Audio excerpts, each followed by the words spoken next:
બહાર લાવવાનું માધ્યમ. શિક્ષણ એટલે તેની વ્યક્તિમત્તાનું પ્રકટીકરણ, અને શિક્ષણ એ છે જે બાળકના વર્તનમાં પરિવર્તન લાવે.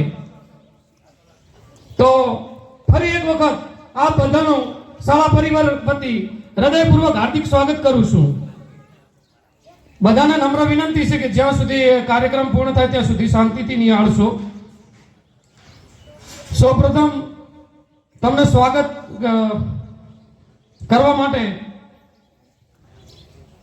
હેજી તારા આંગણિયા કોઈ પૂછીને આવે તો આવકારો મીઠો આપજે, એવો આવકારો આપવા અહીં નાની બાળાઓ આવે છે.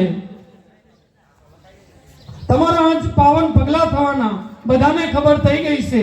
ઝુકાવી છે ગરદન બધી ડાળીઓએ અને ફૂલોની નીચી નજર થઈ ગઈ છે. 3, 4 અને 5 ની બાળાઓ સ્વાગત ગીત રજૂ કરશે, જેના શબ્દો છે સ્વાગત કરતે હૈ દિલ સે, સ્વાગત કરતે હૈ દિલ સે.